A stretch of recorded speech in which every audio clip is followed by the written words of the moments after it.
Oi pessoal, aqui é a Andressa e hoje eu vou falar sobre O Casamento da Princesa, que é o 11º livro da série da Meg Cabot.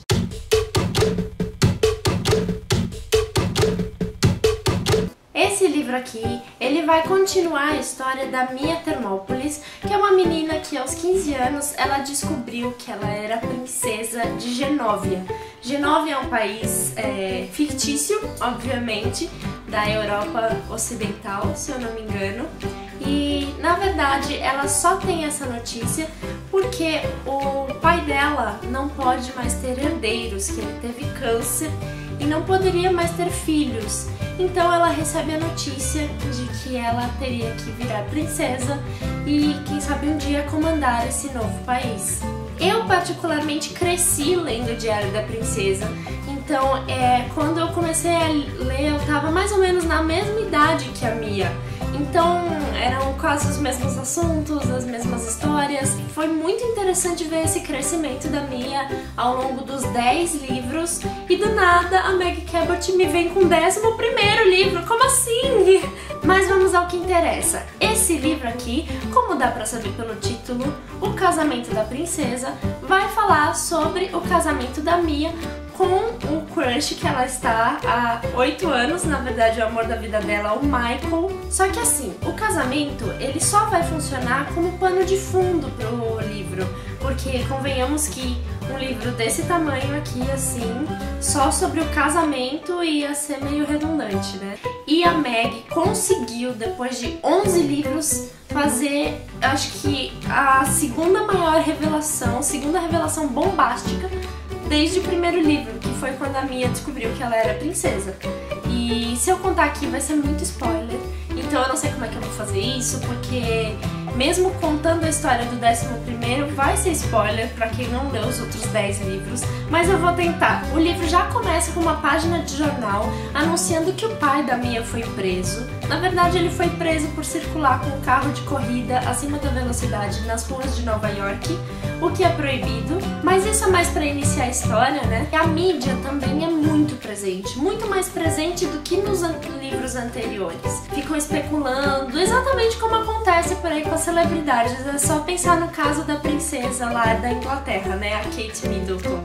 É a mesma coisa, a mídia fica especulando sobre tudo que acontece na vida dela, se ela vai casar, se ela não vai, se ela tá grávida ou se não, sabe? É até engraçado ver, porque como eu faço jornalismo, eu vejo bem que é isso mesmo que acontece.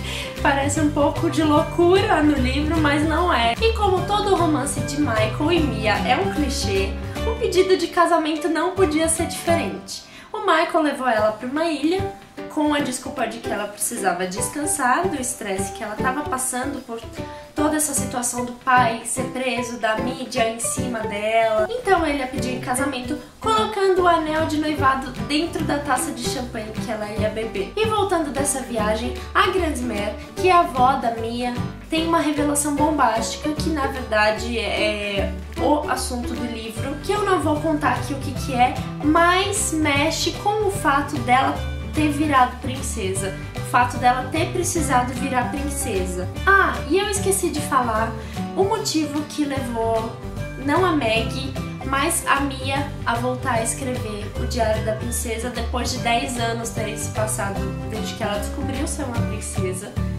Ela voltou a escrever no diário por recomendação médica, porque ela estava passando por muito estresse com esse negócio da mídia, o pai preso.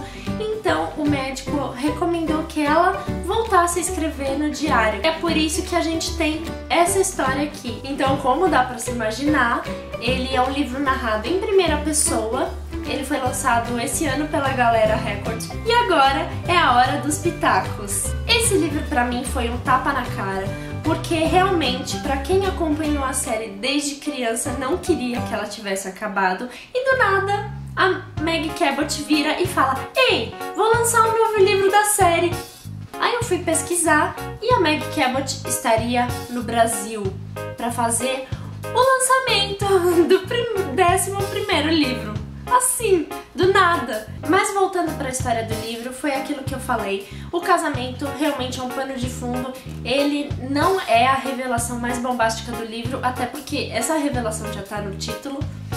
revelação mais bombástica que vai permear o livro inteiro, desde a primeira metade, quando a Mia descobre, até o fim, vai se tornar história de uma nova série que a Meg Cabot está lançando, que é Middle School Princess. E uma coisa que eu achei muito interessante é que, mesmo sendo continuação de uma série antiga, a Meg Cabot traz questões muito atuais da sociedade, que são as questões da imigração. A gente vê hoje em dia no jornal o que está acontecendo com o mundo, muitos imigrantes fugindo dos seus países por causa das guerras. E ela trata aqui essa questão não de uma forma política, que eu achei muito legal, porque não é moralista nem nada disso, mas ela propõe uma solução, pelo menos para resolver o problema dos imigrantes que estão chegando na Argenóvia, e eu achei isso muito interessante, além das referências que ela traz, né? E aqui a referência que não podia faltar, claro, é a princesa da Inglaterra, Kate Middleton. Ela cita Jogos Vorazes aqui, ela cita Star Wars, como assim? É demais! E eu achei que o humor, as sacadas desse livro cresceram junto com a Mia. Então, se as sacadas já eram boas nos outros livros, nesse livro ficaram melhores ainda, muito inteligentes. Realmente é um livro que dá pra dar muita risada com as trapalhadas da Mia. Uma coisa que me anima muito com o lançamento desse livro é saber que a Meg Cabot, ela não vai parar de escrever nunca, até morrer. Eu tenho certeza disso. Embora a série, espero que não, mas eu acho que tenha terminado aqui com o 11º livro, ela já deu a deixa pra começar uma nova série. Mas é assim, uma história dá na outra e não acaba nunca. Gente, isso é muito legal pros fãs que seguem a Meg Cabot de perto e leem todos os livros. E 2 pontos que me deram uma pontadinha de tristeza com esse livro foi que, por ser o casamento o tema do livro, apesar de ser pano de fundo, seria meio estranho isso acontecer, mas a Mia não conta nada sobre como foi o casamento, não conta como foi a cerimônia. Ela tá num quartinho lá descansando e ela começa a escrever: ah, já passou o casamento, mas ela não conta como foi. Eu sei que seria meio awkward, como é um diário dela, ela contar o tempo todo, detalhe por detalhe. Eu entendo, mas como é o título, né, podia ter tido alguma coisinha. Mas o final compensa a falta de história sobre a cerimônia. Compensa totalmente, principalmente a última frase. E o segundo ponto que me deixou meio chateada foi essa capa. Eu sei que a nova edição do Diário da Princesa, todos têm essa padronização de capa, mas eu não gostei porque eu tenho a série com as capas antigas. Elas não são pra lá de bonitas, mas eu queria uma padronização, né? Esse aqui é o primeiro livro, então dá pra notar bem a diferença. E todos os livros que eu tenho seguem esse padrão. Eu só vou ter o 11º diferente. E a capa é escrita com letras em metálico, uma tinta meio metálica, só que ela descasca muito fácil. E eu não gostei disso. Se vocês não leram os livros, leiam, porque é muito bom.